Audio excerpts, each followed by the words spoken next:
When it first came out, Fallout was a major conversational piece in my household. I was very young and probably way too underdeveloped to understand how the game worked and functioned, but I still pressed on and played the shit out of the third installment when I was younger. Unfortunately, I didn't grow up with the classic games, as hardcore and terrifying as they were. To this day, I get goosebumps when revisiting both Fallout 1 and 2's introduction cutscenes. I'd like to think they set the stage for a specific kind of dark narrative that obviously has inspired many games today. Maybe.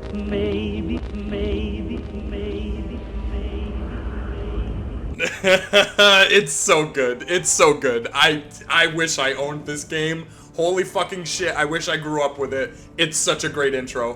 War never changes. I'm such a fanboy, I love it.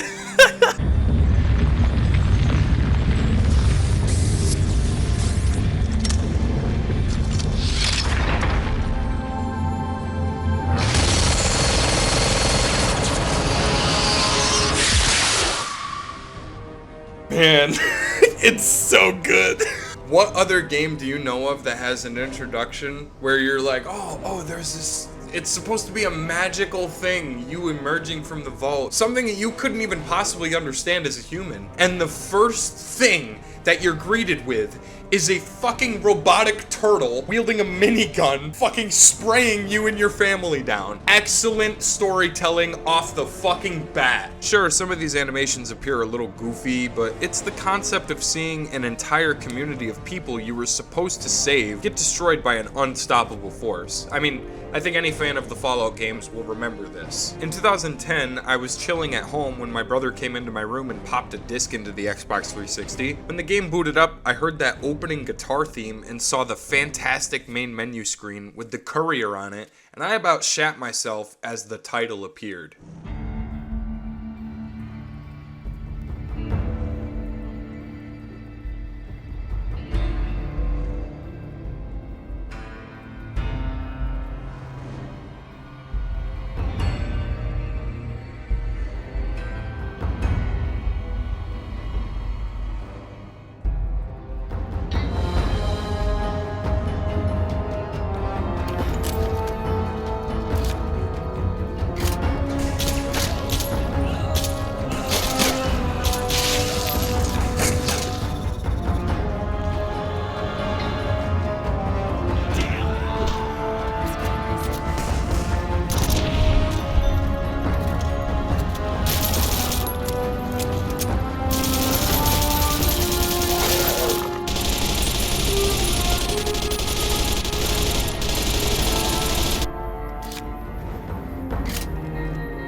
Fallout New Vegas was a whole different idea compared to the third game. No longer were you born from a vault and forced to fight your way out.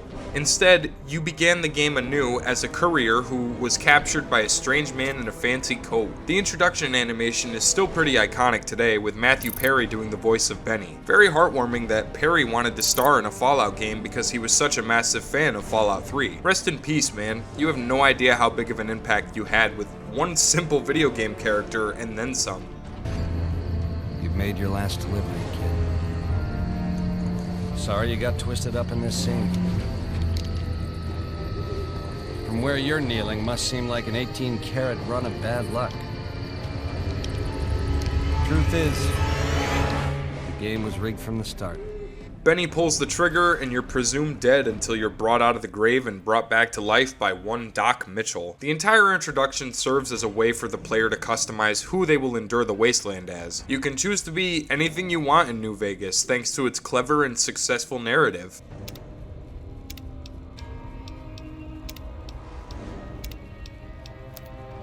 Now, I hope you don't mind, but I had to go rooting around there in your noggin to pull all the bits of lead out. There's a lot I want to go over, and since this has been a highly discussed game for over a decade at this point, I'll start off with the easy part.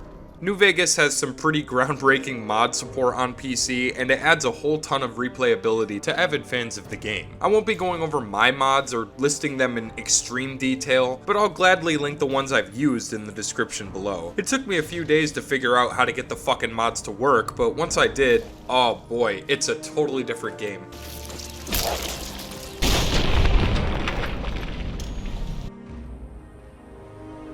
What can I do for you? I hope nothing happens on my watch. Too damn tired to fight back right now.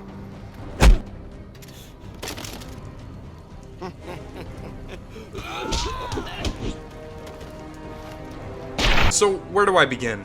I suppose I could start with why I personally find this game to be the most fun in the series. Shocker, I know, it's kinda like saying you prefer Meat Lover's pizza over cheese, or maybe a sunny day as compared to a rainy one. New Vegas is alive with some of the most impressive and genius mechanics to date in video games. Being as old as it is, it's a miracle that I'm even able to continue playing it. Isn't that impressive, how a game that's older than my fucking ass hair is more fun to play than anything today? And that's not nostalgia talking either. Fallout New Vegas truly was ahead of its time. Your decisions matter whether you like it or not.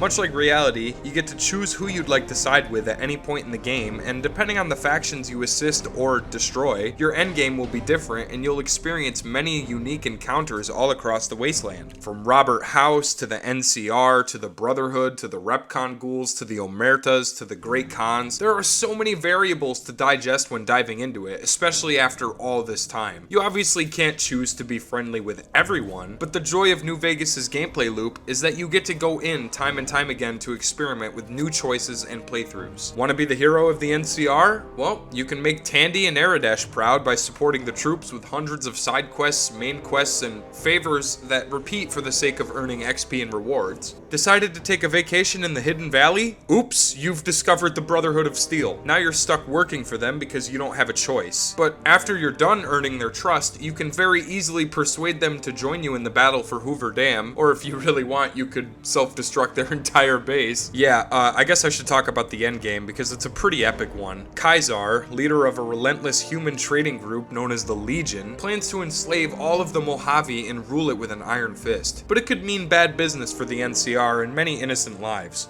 An inevitable war is coming between the Legion and them, and it's up to you to decide who wins and who dies. You don't have to brave it alone either. There are plenty of companions that you can meet and convince to join you in your travels. Some of my favorites include Boone, Cass, Eddie, and Rex. Chances are, if I'm playing New Vegas, one, if not all of these guys are with me. Boone is an excellent sniper who survives off of vengeance for the Legion. After his wife was sold into Kaisar's slave trade, Boone became determined to murder every single Legion member alive. With his friendship, you'll be granted the Spotter perk, which allows you to see enemies from a distance in an easier fashion. Eddie might be a strange hunk of junk, but he's a very handy tool and friend to have with you. He can fix just about anything and produces ammunition like energy cells and small caliber rounds for your guns. He doesn't talk much, but he's a delight either way. He's also one of the few companions who won't judge you for making bad decisions. Once you're comfortable with whomever you'd like to travel with, you can explore the rest of the Mojave and search for treasured loot or fight bandits to give yourself a good reputation with the common man. Each major location in the game is affected by your reputation, so it's important to try and be a good person as much as possible if that's what you're aiming for. Sure, you could join Kaisar's Legion and enslave all of humanity, but there aren't many rewards or perks for playing this way. It's way more fun to be a destructive and intimidating force to the Mojave's deadliest enemies while effectively making a drastic difference in a lot of people's lives,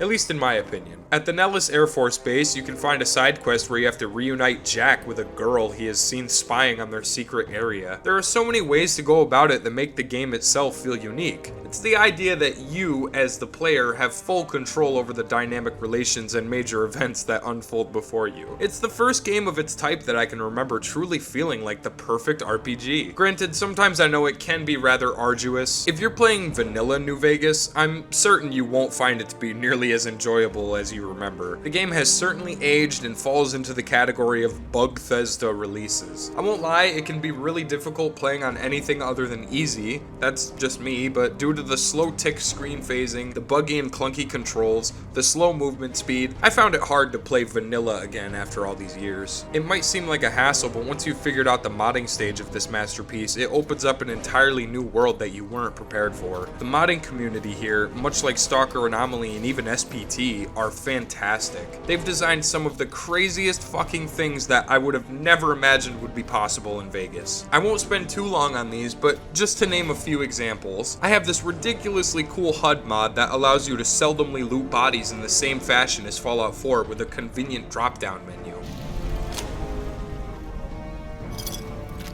Or how about this karate shit? You can perform takedowns on certain enemies like you're playing Yakuza. Watch this, I'm gonna fuck this guy up.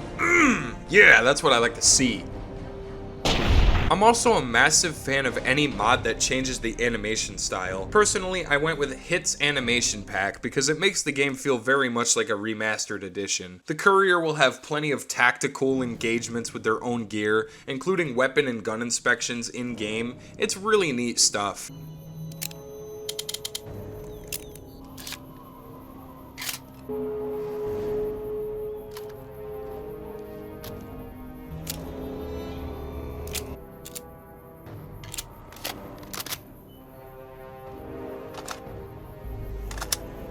And my all-time favorite handgun in any video game ever, earned after completing the Honest Hearts DLC, A light shining in darkness.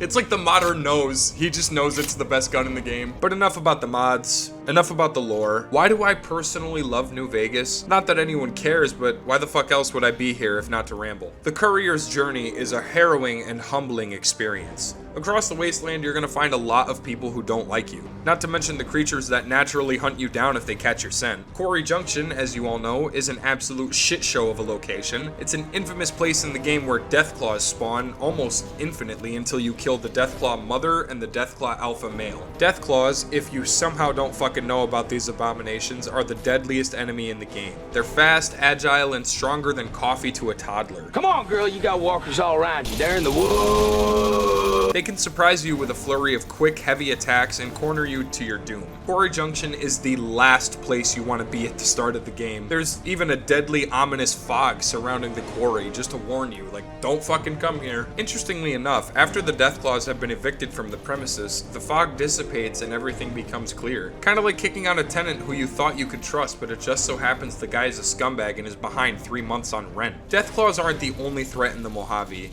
You'll obviously have to deal with other headaches such as Cazadors, Night Stalkers, Geckos, Rad Scorpions, you name it, and chances are you're fighting it, or about to.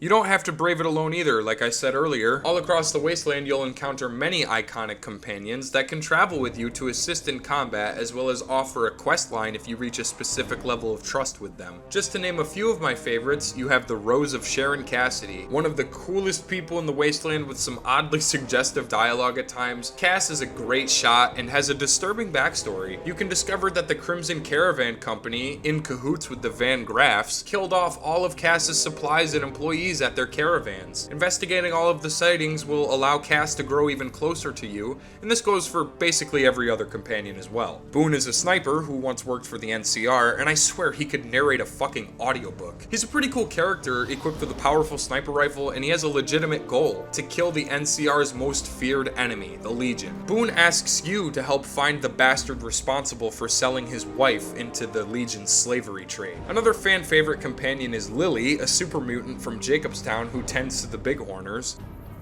Oh, Grandma will miss her little pumpkin. Are you sure? Jacobstown is one of the coolest locations in the game, almost completely occupied by super mutants and Nightkin. You can help Dr. Henry figure out why the Nightkin are so keen, and, you can talk to Keen, the master of the Nightkin. Well, congratulations on getting the Mark II prototype functional, Doctor. Now, just hand it over and we'll be on our way. Marcus is technically the leader of the town, often trying to remain peaceful as to break the stigma that all super mutants are evil, destructive, and violent. He's actually a recurring character from Fallout 2 when he once traveled with the Chosen One. He even references the character. Was part of the super mutant army. Ran a town, walked the wasteland with Trident. Now I'm here. We were looking for a get to save the village of Arroyo. Eventually, we did. Nuked an oil rig in the process. We went separate ways after that. I went east into the Rockies looking for other mutants like myself. Don't know what happened to my friend. Got a feeling it turned out all right in the end. It's moments like these throughout New Vegas' world that really grasp me. I find it unbelievable that the game wasn't nearly as loved as it is today. It's just fucking wonderful. The narrative really allows you to open your mind often to different fictional politics within a dying world that Ron Perlman so cleverly stated is nothing more than a bloody chapter of human history. Watch this, I'm gonna tip Marcus over.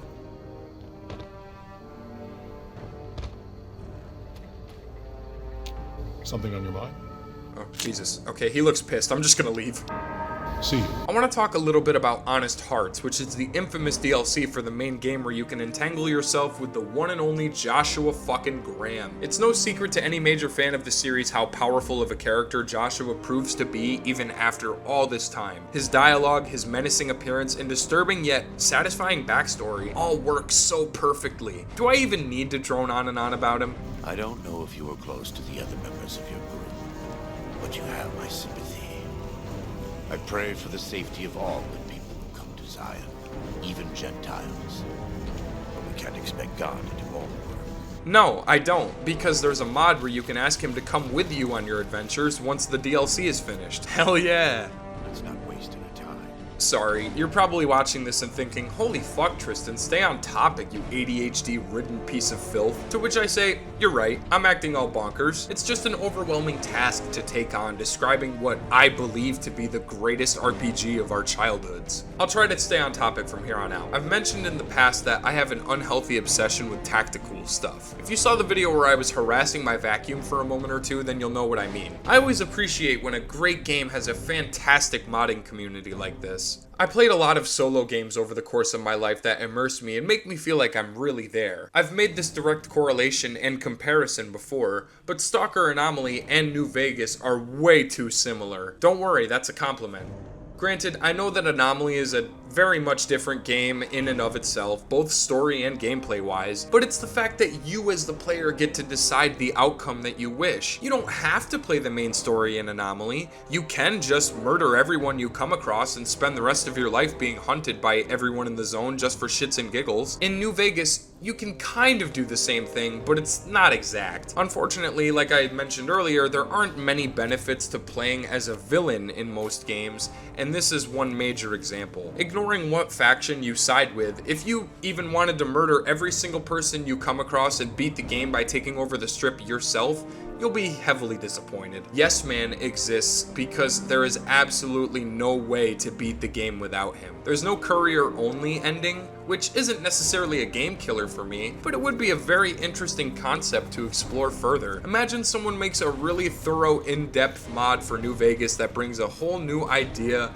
world, and ending for the Courier himself with no help whatsoever. It would be like the most psychotic ending ever. Honestly, I'm down for the idea of someone making a completely separate mod for Fallout New Vegas that introduces a whole new world, a whole new idea, new characters, all sorts of great writing from the fan base. Whoa, what? Whoa, hey, you sick fuck. Get that shit out of here. I wasn't talking about that. In all seriousness, I believe the darkest ending you can get with bad karma is siding with Kaisar's Legion and using the Strip as the next massive slave kingdom, with you and Kaisar ruling side by side. I have never chosen this ending, but it's kind of hilarious to think that the poor settlers at Goodsprings thought they were saving an innocent courier who ended up taking over all of New Vegas with the Legion. God rest their poor hearts. Look, I could talk about New Vegas every day, all day for as long as I live, but I think it may just be easier to end things here before I start sounding like a babbling caveman again. It's gotta be my favorite in the series for its gameplay. The story is good, don't get me wrong, but it's the massive overhauls that the mod communities have brought to genuine fans like myself that persuaded me to get Vortex installed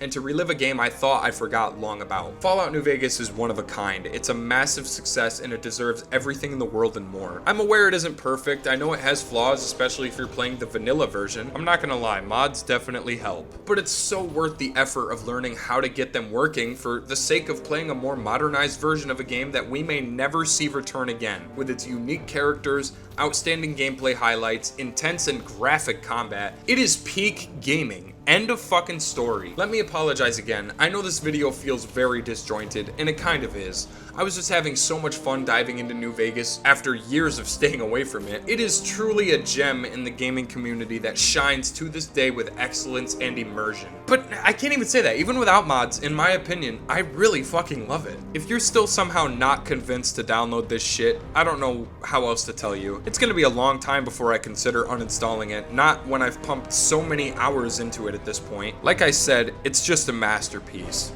Thanks again for watching, everyone, and I'll see you guys next time. Thanks, mister.